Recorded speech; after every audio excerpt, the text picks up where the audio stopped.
this is essentially just my spoilery thoughts on Yumi and the Nightmare Painter. If you don't want to be spoiled, I recommend just skipping this entirely because I am gonna kind of dive into details of the book, and I'm sorry, I can't think of anything off the top of my head that is like that I can talk about that's non-spoilery. So come back later. But we're gonna just jump right into it. So if you don't want to know any spoilers, now's the time to go. So, all right, I have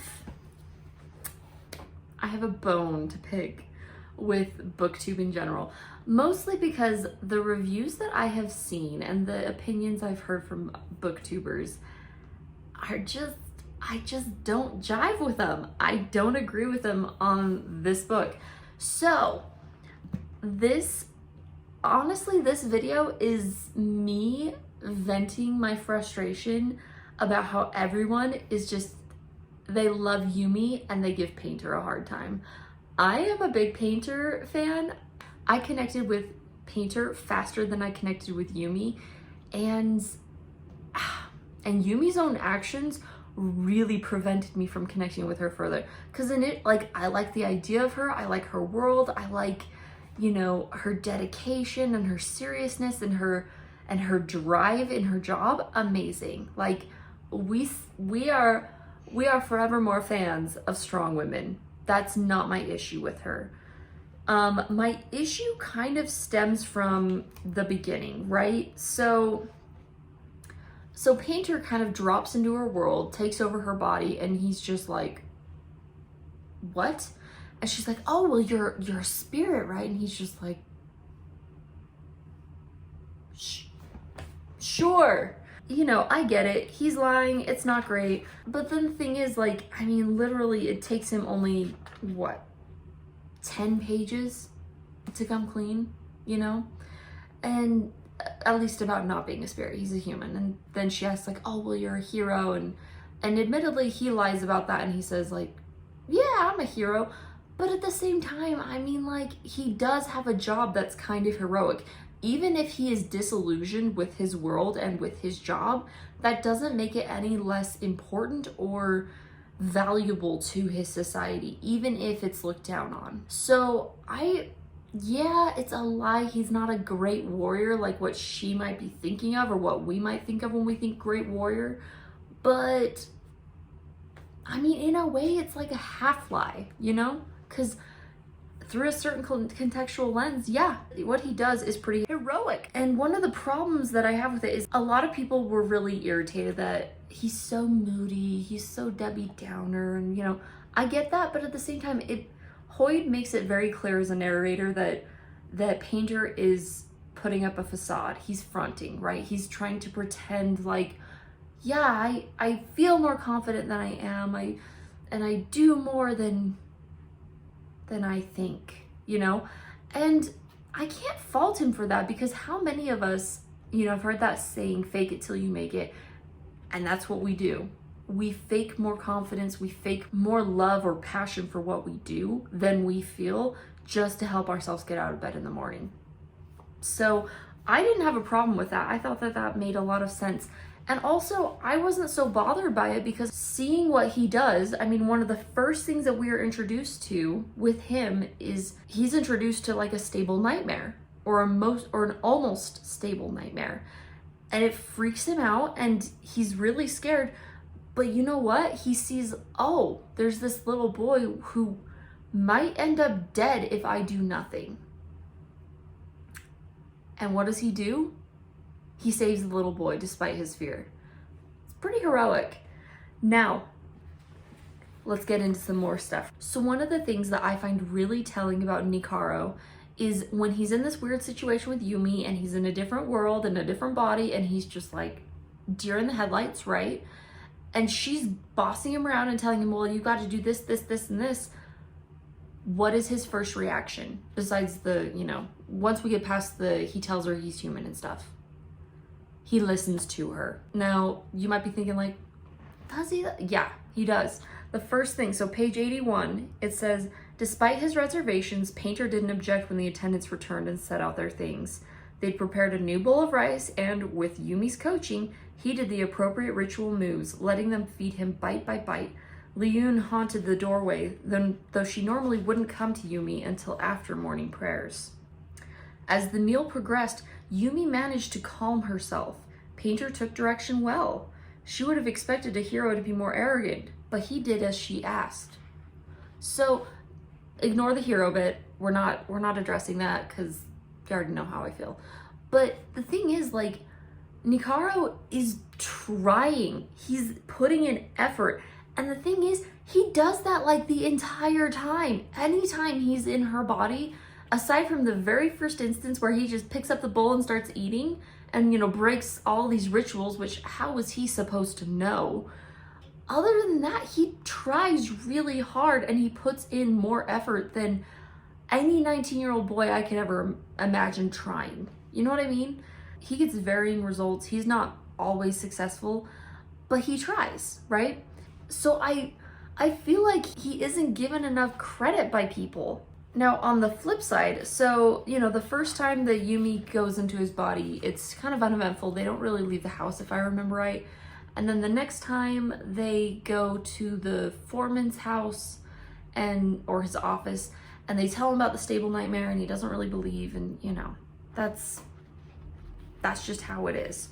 But at the same time, we also see, you know, Yumi also has failings. She's also struggling in his world. So there's kind of like this mutual embarrassment on both of their parts, because it's like, oh, well, you know, you're both kind of fumbling all these social norms and just stomping your way through social interactions. And it's fun to imagine as a reader. But one of the things that gets me is later on in the book, Yumi specifically says, like, it's not the same. It's not the same, Painter, because, you know, when I'm around in your world, I don't look like you. But when you're in my world, you're in my body, and that's what people see. And so, you know, people perceive that as me doing these things. But here's the thing, right? Even if they aren't perceiving you as Nikaro, the things you say and the things you do still reflect on him. So when you call Akane a concubine and tell her that he's told you about all of his conquests with all these different women, what do you think that's going to do to his social standing with these friends, which is already pretty abysmal, right? And then from there, you also have this experience where, so even though it's not his fault, it's not her fault, these friends are judging him because it's like, oh, well, he kind of left me alone and I don't have any clothes that fit, and so, you know, and he didn't leave me with food. And the thing is like, Nikaro can't do anything about it. He's insubstantial. He's a spirit. You can't touch him. He can't do anything. He can't go out and buy groceries or buy clothes for you. And so through no fault of his own, his friends are getting a worse and worse opinion of him just because of your interactions with them. And the thing is too, like, you know, Yumi also subjects Nikaro to embarrassment and failure and doesn't really prepare him or explain things properly to him. She just kind of throws him into the thick of things. So that was another thing that really kind of rubbed me the wrong way. So like when she's like, oh, well, he must have been sent to me because he's a prodigy, that's why he's here. And it's like, nope, he's definitely not. And I think that it was kind of rough of her to subject him to not only utter failure, but utter failure in front of a huge watching audience. That's a big deal, especially for someone who has already experienced that kind of embarrassment and shame. So like, if you know anything about being embarrassed or shame or anything like that, you know how painful it is. You know how it sticks with you. It stays with you. It doesn't leave. It doesn't ease up. And like, you know, you'll think, you know, years will pass and you won't think about it. And then you'll get an intrusive thought and you're just like, oh my gosh, that happened. Please never let that happen again. You know what I mean? And so it's kind of funny because Yumi's subjecting him to some of his worst nightmares. And she does it without any prep. She's like, he's just got to be a prodigy, right? That's what it is. without testing her theory or anything first, she's just like, that's gotta be the explanation. And it did, and for someone who was strongly empathizing with how that would feel to be the one failing in front of other people, it didn't give me a good view of Yumi. Okay, so after the failure, she is on him every single day. You're gonna do things my way. I'm gonna train you. You're gonna do this and this and this, and you're gonna do it until I'm happy. And I'm not happy until we're perfect. And she is just, she's a lot to take. And the thing is, Nikaro is like, okay, I'll do it. I can see this is important to you, so I'll do it. I will try, I'll work, I'll practice, I'll listen. You know, and he's not perfect at it, but he puts forth effort, and that's what matters, right? But on the flip side, it's almost like after his failure, Yumi is like, why should I care about what you think? Why should I care about your world? And I think the one example that really just like grinded my gears was, so it was at the end of chapter 15, beginning of chapter 16, right? And Akane laughs and says, please, Yumi, you're not going to deny me the chance to show off my fashion pupil to my friends, are you? Nearby, Painter was shaking his head urgently. That, mixed with her growling stomach, was the decider. Of course I'll go with you, Yumi said. Let me go drop these things off at my brother's room. One of the things that helps her decide that she wants to do something is specifically because it will bother Painter. It's specifically because he doesn't want her to go. So she's willfully rebelling from what he wants, right?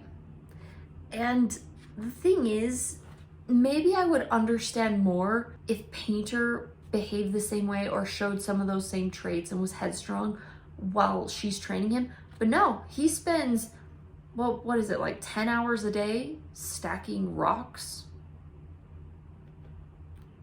He does that day in and day out until he collapses with exhaustion, and then she's unleashed on his world and he's left just standing there. And not only is he standing there, but you know, he has to go with her to this noodle shop because he's on a leash, because at this point design hasn't extended that leash yet. And he has to sit there and watch her be befriended by the people that he wants to be with more than anything.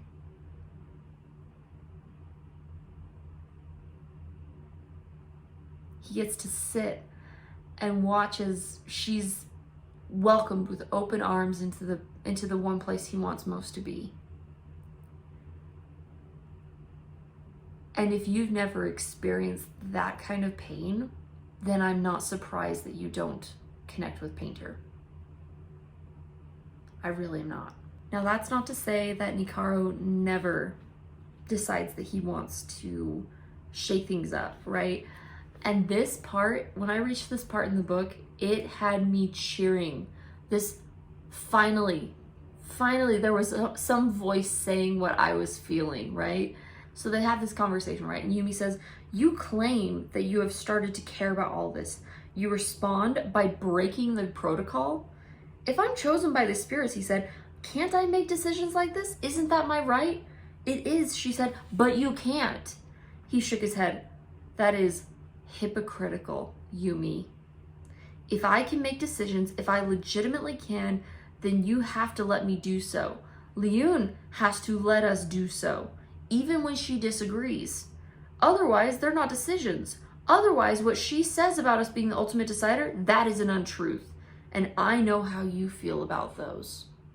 And like, they're kind of talking about something different, but it kind of also feels like a little bit of him firing back at like, no, Yumi, you've been playing around with my life and I want to push these boundaries. I want to see what your people actually say. I want to see what is the truth, because I don't think you're actually being told what is true.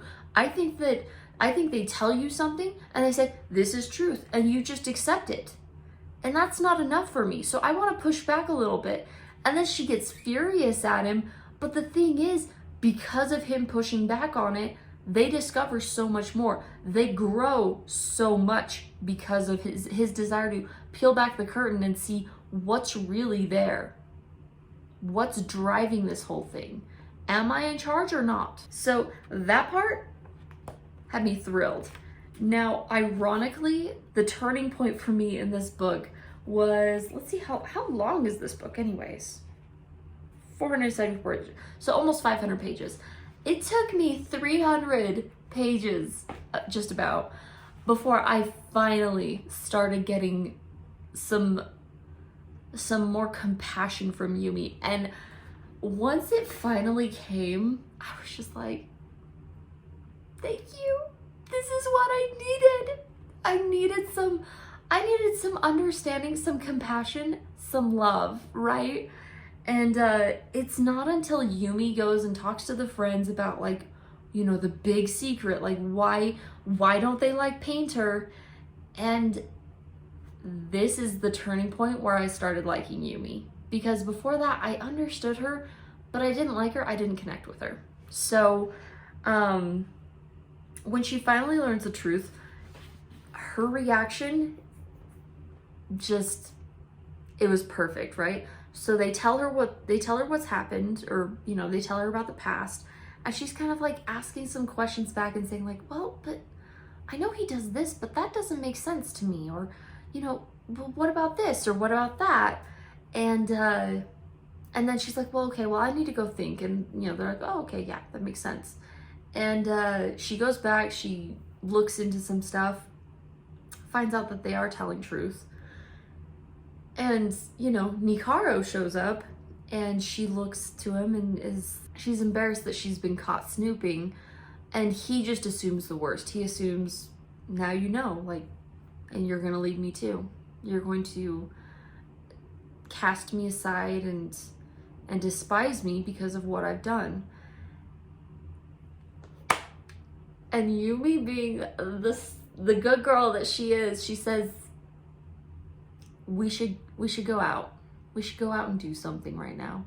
And he's just like, don't we have to sit and talk about this? And she's like, haven't we already?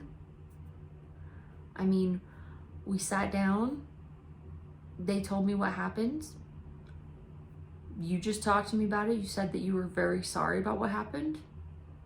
What more is there to say? And it's just, it was such a realistic reaction, I think. Because the thing is, that wasn't as personal as when he lied to her about being a hero, right? Or lied to her about being a hero. I still dispute that. Because a coward would have left that child to the mostly stable nightmare. Painter didn't. But here's my thing, right? I just love that Yumi, she says, no, we've heard what they had to say. It's a mystery's been cleared, and that's all that really matters. And then she's like, you know, and it doesn't affect me. It doesn't change anything really. Because I know what I know. Because I've seen how you act when you're in my world. Because I've seen all these different things. And I just wish that we would have had a little bit more insight to that. I couldn't find where it was, but there are multiple instances where Painter specifically thinks, wow, this must be really hard on her. And he has this insane empathy and understanding. And he's so quick to be reticent about, you know, whatever wrongdoing he's done. And a lot of the time, you know, his lies are because he wants to be what people need him to be. He wants to be helpful. He wants to be useful. That's what he wants more than anything. And he wants to be seen as dependable or competent. Could you imagine the pressure to appear competent in front of someone who is a master at their craft and having to do their job? I couldn't. Never. But yeah, the carnival I think was really a turning point for me, because we finally get to see Yumi showing some of that back. Because all throughout the book up to that point, she doesn't think about him. She thinks only of her job and her people. That's it. And then also she thinks about how fun or quirky his world is, right? Those are the things that we see. But when it comes to like her personal introspections or reflections, she doesn't consider Nikaro's situation. He's doing it all the time with her. He's constantly looking to her and thinking more. And so I think that's another thing that really just got under my skin with this book. Why is he the only one who's trying to be considerate of the other person? Now, if you watched my Stardust Thief review, you'll know that this is a similar problem I have with Luli and Mason. I hope this isn't a trope that we see gain steam, because Mama's not here for that. I love competent women. I love women with strong wills and a drive to do what they believe they should or what they think is right, things like that. Like, that's great. But we don't have to have strong women at the expense of decent men. We don't have to degrade the other sex in order to have women that shine. And sometimes, and when they do that, when they kind of take these men, they throw them into these impossible situations, and then the woman is standing there disapprovingly. That's what it feels like. It feels like we're looking down on the men while being like, oh, well, why can't you be more like this woman who has been training her whole life or training in a very specific set of skills, so of course they're gonna be better at it. It's so hard to make this all make sense. The final nail in the coffin, though, that helped me turn around my view of Yumi is when she stands up to the friends. When they start just saying all these horrible things about him, and they start really just going at it and attacking his character. And, you know, specifically there's this one bit on 351 where it says, he ran, didn't he? Izzy said, when he saw it weeks ago, he ran away to another city. That's why we haven't seen him lately. Why he went on leave. No, Yumi said, fire in her eyes.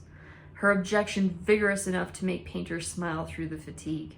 I saw him earlier today. You're all wrong about him. So very wrong.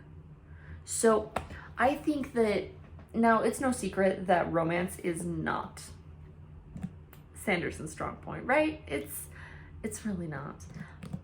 I think the romance in this book could have benefited more if Sanderson would have taken just a few moments to apply some of the same things to Yumi that he was applying to Painter.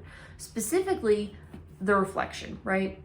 If Yumi would have just taken moments, just a couple of moments where she was like, oh, wow, I mean, look at how far he's progressed in such a short amount of time, or look at the way he's focusing, or man, this isn't the way I would meditate, but he's trying to get to that state that I've been telling him to get to. And he says this is gonna help him, so let's see, let's take a chance and see. And I wish that there would have been a little bit more positive affirmations, right? Because I felt like that was very much missing. And the thing is too, like, whenever Yumi goes and is rebellious, when she goes to the noodle shop with the friends and she, gets closer with them, spends a lot of time with them, even though Nikaro doesn't like it, he doesn't really say much about it. He sits in the background and he lets her have her fun, and he's not being a brat the entire time. And I don't understand why more booktubers aren't giving him credit for that. That being said, my overall thoughts on this book were pretty positive. I do think I will reread it. Not right now. Heavens no, I've got way too much to read. But I was really happy with it. Also, I know a lot of booktubers were a bit upset that the second epilogue undid the tragic ending, and they were like, I wanted it to be a tragedy. I didn't. Actually, there was one scene in the book I recorded while I was reading it, and I'll put it in right here. Okay, so you don't want them all to be happy. Yes, I do. Why do I feel so seen? Yes, I do. I was so happy it ended happy. Nikaro deserves it. Yumi deserves it. They're cute. I need this as an anime. I need an anime of this book yesterday, right? Also, a final thought that is more silly than anything, but Sanderson, why is this book blue? It should be purple. Pink, blue, put them together, purple. It should be purple. Especially because, like I said, I don't have Frugal Wizard right now. My mom's reading it. But if, so we got Trust of the Emerald Sea. It's green, obviously. So we have Trust of the Emerald Sea, and then we have Frugal Wizard, which, I don't know. Do I have anything blue over here? Let's see. Blue? No, it's not quite blue, no. But, you know, we have a blue book, which is Frugal Wizard. And then we have another blue book. Purple. Why are they so close in color? If I could change anything, it would be purple. Oh, one final thing. I really love the art in here. I mean, the art is amazing. I love that it's all kind of in an anime style. The artist just, she nailed it. I'm so grateful they chose her to do this book. Incredible. But one thing I love, so you have the top part, right? Which is, you know, cute. I love the pink and the blue. But then at the bottom, so here you go. Let me see, which one is this? Okay, yeah, so they alternate these colors. So depending on whose body you're in, basically, that's the colors change. I love it. So yeah, but come on, the art. Come on, just the art. Y'all need to it's just beautiful, right?